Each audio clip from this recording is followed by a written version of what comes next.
हरे कृष्णा। मैं doctor Prachur Agrawal and a very good morning to you all. Weight loss बहुत ही important, हर किसी के दिमाग में कैसे वेट लॉस करूं, मैं कैसे वेट लॉस करूं। बहुत ही कॉमन एक प्रॉब्लम है वेट गेन की। तो वेट गेन है तो वेट लॉस के लिए भी हम लोगों को सोचना पड़ता है कैसे करा जाए। तो अगर मैं किसी से भी कहता हूं कि यार तुझे वेट लॉस करना है, तो आदमी क्या सोचेगा? हाँ यार करना तो है, कैसे करें भैया? या तो जिमिंग कर लो या डाइटिंग कर लो।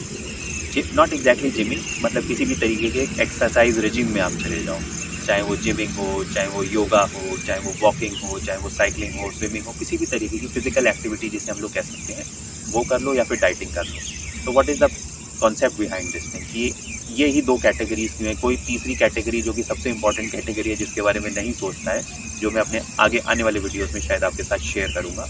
आज हम लोगों को क्योंकि ये समझना है कि क्या मिसकंसेप्शन है वेट लॉस को लेकर, तो आज हम लोग आपसे बात करेंगे फिजिकल एक्टिविटी से जो हम वेट लॉस करते हैं वो क्यों गलत है और उसको हमको कैसे नहीं करना चाहिए और क्यों नहीं करना चाहिए। चलिए देखते हैं।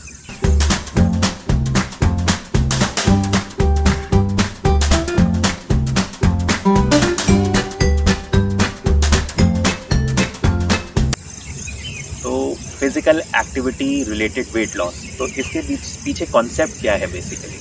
तो जब भी आप फिज़िकल एक्टिविटी अपना बढ़ाना शुरू करते हैं वेट लॉस के लिए, अलग अलग फॉर्म्स की फ़िज़िकल एक्टिविटी जैसे मैंने आपके साथ डिस्कस किया था, तो उससे क्या होता है कि जो आपकी बॉडी का एनर्जी एक्सपेंडिचर है इन टर्म्स ऑफ कैलोरीज वो आपने बढ़ा दिया। तो क्या हुआ, जब आपने एक्सपेंडिचर को बढ़ा दिया और अपनी जो इनटेक है उसको उतना ही रखा, मैं ये नहीं कह रहा हूँ कि आपने उसके साथ डाइटिंग करी, उतना ही रखा, तो आपने एक डिसबैलेंस क्रिएट किया। आपका एक्सपेंडिचर ये है और आपका इनटेक ये है, तो इसकी वजह से एक नेगेटिव बैलेंस क्रिएट होता है जिसकी वजह से आप you tend to lose weight, या फिर आपका वजन घटना शुरू हो जाता है और आप बहुत खुश हो जाते हैं कि भैया मेरा तो वजन घट रहा है। लेकिन इसके साथ प्रॉब्लम क्या है? तो इसके साथ कुछ बेसिक प्रॉब्लम्स हैं जो कि आज आपको नहीं पता चलेंगी जब आप फिजिकल एक्टिविटी कर रहे हो, क्योंकि आज तो आप बहुत खुश हो, भैया मेरा तो वजन घट रहा है, सब लोग मेरे को कॉम्प्लीमेंट कर रहे हैं, सोशल मीडिया पे लोग कह रहे हैं अरे यार तूने तो 4 किलो वजन घटा लिया। लेकिन कहीं ना कहीं आपकी बॉडी में कुछ ना कुछ गड़बड़ हो रहा है जो आज आपको पता नहीं चल रहा है, जो कि आने वाले हो सकता है कुछ टाइम बाद आपको पता चले। भाई अब ये सवाल दिमाग में आता है कि भैया दिक्कत क्या है?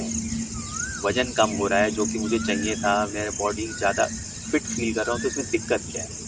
तो दिक्कत मेडिकल पॉइंट ऑफ व्यू से है। क्या दिक्कत है?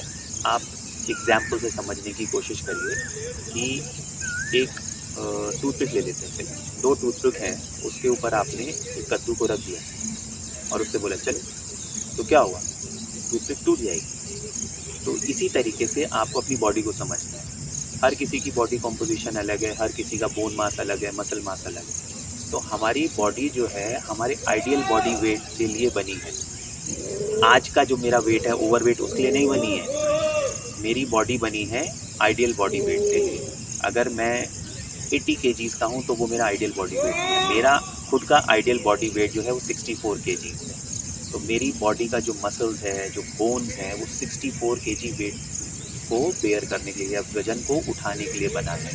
वो उसके साथ अगर मैं 64 किलो के साथ चलूँगा, दौड़ूंगा, साइकिलिंग करूँगा या अपना रूटीन फिजिकल एक्टिविटी करूँगा तो वेयर एंड टियर नहीं होगी, मे बी इससे 5% 10% ज़्यादा। लेकिन होता क्या है, हम लोग 10 kilo, 15 kilo, 20 kilo, 40 kilo, 50 kilo extra weight के साथ चल रहे हैं, दौड़ रहे हैं, भाग रहे हैं, जिम कर रहे हैं, पावर लिफ्टिंग कर रहे हैं, योगा कर रहे हैं। और उसमें भी क्या होता है, जो लोग जिम जाते हैं वो अपना तो 40 किलो है ही, ऊपर से 40 किलो और उठा लेते हैं, तो 80 किलो उठा रहे हैं। भैया हमारा शरीर चींटी का नहीं है, चींटी शरीर चींटी ही है, वो ही उठा सकती है अपने शरीर से 16 किलो वजन, 16 टाइम्स वजन ज़्यादा। तो हमको नहीं करना है। ऐसे करने से आप क्या कर रहे हो? अपने जॉइंट्स को स्ट्रेस कर रहे हो। तो आपने सुना है ना, जो ओबीज लोग होते हैं उनके साथ क्या होता है, जो मोटे लोग होते हैं सबसे पहले डॉक्टर घुटनों में दर्द होना शुरू हो जाता है। क्यों? क्योंकि वजन ज़्यादा है। डॉक्टर कहता है भैया तुम्हारे तो घुटने बेकार हो गए, वजन ज़्यादा है, तो आपको वजन घटाने की ज़रूरत है। जब वो नहीं घटता है तो डॉक्टर कहता है भैया नी ट्रांसप्लांट। तो ये दिक्कत है, जब आप ओवर वेट शरीर के साथ अपने जॉइंट्स को स्ट्रेस दे रहे हो ये सोच के कि मैं तो फिजिकल एक्टिविटी करके अपना वजन घटा लूँगा, तो वो गलत है। आप उनको ओवरबर्डन कर रहे हैं जिसकी वजह से उनमें वियर एंड टियर ज़्यादा हो रहा है। मशीनरी आपकी ख़राब हो रही है, आपको आज नहीं पता चल रहा है, आपको 5 साल 10 साल बाद जाके पता चलेगा। चलिए ठीक है। अब दूसरी दिक्कत क्या आती है जब आप इस तरीके की एक्सरसाइज रेजिम में जाते हैं। मैंने आपको जैसे कि बताया कि वेट लॉस कैसे होता है। आपने अपनी कैलोरीज़ की एक्सपेंडिचर को बढ़ा दिया, इनटेक कम है, इस तरह से नेगेटिव बैलेंस पर आपने वेट लॉस किया। अब कुछ दिनों बाद क्या होता है कि आपको लगता है कि ठीक है, अब तो मेरा वेट लॉस हो गया और आप रिलैक्स्ड हो जाते हो, या उतना ज़्यादा मोटिवेशन नहीं रहता है जितना शुरू में आपको पहले दिन मोटिवेशन हुआ होता है। उसकी वजह से क्या होता है, आपका वज़न जो है बाउंस बैक कर जाता है, या फिर आपका वज़न स्टैटिक हो जाता है। ऐसा क्यों होता है? तो बाउंस बैक करता है इस वजह से क्योंकि आपने उस मोटिवेशन को धीरे धीरे ख़त्म कर दिया और अपनी फिजिकल एक्टिविटी को धीरे धीरे वैसे ही ले आए जिस टाइम पे आपका वज़न बढ़ा हुआ था, उस तरीके की। मतलब आपने जो भी एक्सरसाइज रेजिम आपने ज्वाइन करी थी, फिजिकल एक्टिविटी जो आप कर रहे थे, उसको धीरे धीरे ख़त्म कर दिया।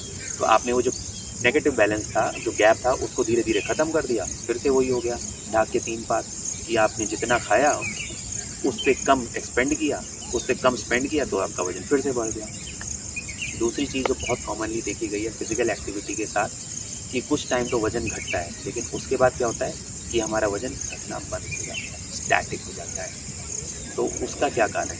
उसका कारण ये है कि जब आप फिजिकल एक्टिविटी कर रहे हैं तो ठीक है, शुरू में आप फैट लॉस करते हैं, लेकिन साथ साथ जो है अपनी मसल्स को एक्सरसाइज कर रहे हैं। मसल्स को एक्सरसाइज कर रहे हैं तो मसल जो है, मसल मास बढ़ता जा रहा है। तो उससे क्या हो रहा है कि एक टाइम के बाद आपका वेट उतना ही रहेगा, क्योंकि घट तो कोई चीज़ रही नहीं है, इनफैक्ट बढ़ रही है। तो थोड़ा बहुत फैट कम होता है, उससे ज़्यादा मसल मास बढ़ जाता है। तो उसकी वजह से आपका वेट घटना बंद हो जाता है। आप किसी मूवी स्टार को मूवी में देखते हो, आप किसी पब्लिक फिगर को देखते हैं तो आपको लगता है यार इसके तो 6 पैक एब्स हैं, मैं तो इतने क्रंचेस लगाता हूँ तो भी मेरे नहीं आए। आज मैं शुरू में मैं 20 लगा रहा था, आज मैं 40 लगाता हूँ, फिर 50 लगाता हूँ। जब आपका वज़न घटना कम हो जाता है तो आप यही करते हो। आपको लगता है 20 तो मैं लगा लेता हूँ, आज से मैं 30 लगाऊंगा तो शायद मेरा फिर से वज़न घटने लगेगा, मेरे भी 6 पैक एब्स बन जाएंगे। तो भैया ये बात समझो कि 6 पैक एब्स आपके अभी भी हैं, कहीं गए नहीं हैं, लेकिन उसके आगे इतना मोटा आपने पर्दा लगा दिया है फैट का, चर्बी का, वो कहाँ से दिखेगा कुछ भी। एक पर्दे के पीछे कुछ भी करते रहो, किसी को कुछ नहीं दिखने वाला।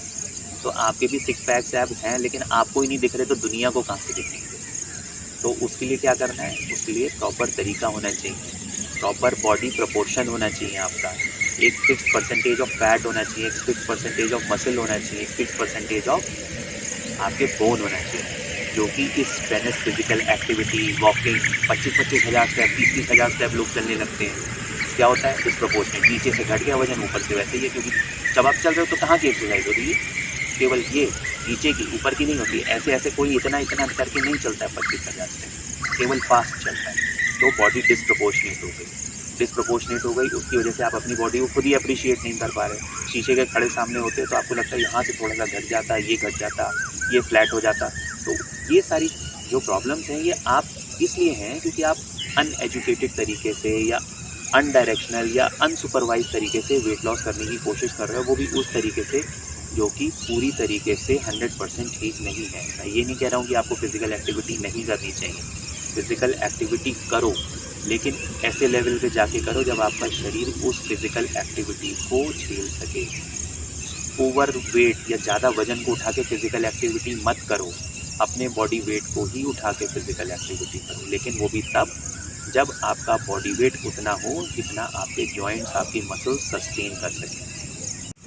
तो इस बात को समझिए कि वेट लॉस करने के ये जो 2 तरीके हैं, इससे एक अलग तरीका भी है। अगली बार मैं आपको डाइटिंग जो लोग करते हैं वेट लॉस करने के लिए, उसके बारे में भी थोड़ा डिटेल में बताऊंगा, जैसा आज मैंने फिजिकल एक्टिविटी के बारे में बताया। लास्ट में मैं आपको ये बताना चाहूँगा, जो हम लोगों का यूट्यूब चैनल है या जो हम लोगों का ऑर्गेनाइजेशन है वेदात्मना, वो आपको सही तरीके से सही चीज़ें बताता है, चाहे वो वेट लॉस रिलेटेड हो, चाहे आपके क्रॉनिक डिजीज़ जैसे डायबिटीज़ है, ब्लड प्रेशर है, किसी को PCOD की प्रॉब्लम होती है, किसी को हार्मोन इम्बैलेंस की वजह से थायराइड हो जाता है, एंडोमेट्रियोसिस है, हेयर फॉल है, माइग्रेन है। इन सब चीज़ों को आप किस तरीके से इम्प्रूव कर सकते हैं, अच्छा कर सकते हैं, वेट लॉस कर सकते हैं, अपने खुद को खुद फिज़िकली ज़्यादा अच्छे से मैनेज कर सकते हैं, एनर्जेटिक बना सकते हैं, उन चीज़ों पे हम लोग फोकस करते हैं। और हम लोग की जो भी हम लोग आपको बता रहे हैं, एक मेडिकल बैकग्राउंड है, एक वैदिक बैकग्राउंड है, चीज़ें over the period of time proved है। ऐसा नहीं है कि हम लोग बस आपको कुछ भी बता रहे हैं। तो उस चीज़ को फॉलो करिए, अगर आपको मेरा ये मैसेज अच्छा लगा आज फिज़िकल एक्टिविटी के ऊपर जो मैंने आपको बताया वो चीज़ आपको इन्फॉर्मेटिव लगी है तो प्लीज़ मेरे यूट्यूब चैनल को सब्सक्राइब करिए, उसको फॉलो करिए, बेल आइकन को दबाइए। तो मेरे चैनल को सब्सक्राइब करिए और वेदात्मना को अगर आप लखनऊ में हैं तो प्लीज़ ज्वाइन करिए। एटलीस्ट आपको ये पता चलेगा कि चीज़ें एग्जैक्टली होती क्या हैं, क्या आपकी बॉडी की रिक्वायरमेंट्स है, क्या न्यूट्रिशन होता है, कैसे आपको सुबह उठना चाहिए, क्या आपका लाइफस्टाइल होना चाहिए, हेल्दी लाइफस्टाइल क्या होता है, एग्जैक्टली आपको वो पता चलेगा। तो प्लीज़ चैनल को लाइक करिए, फॉलो करिए, सब्सक्राइब करिए, बेल आइकन को दबाइए जिससे आगे आने वाले जितने भी वीडियोस हैं उनकी इन्फॉर्मेशन आपको टाइम पे मिले। लखनऊ में आप हैं तो हमारे डेली मॉर्निंग प्रोग्राम को ज्वाइन करिए, अगर आप लखनऊ के बाहर हैं तो ऑनलाइन प्रोग्राम को ज्वाइन करिए। हरे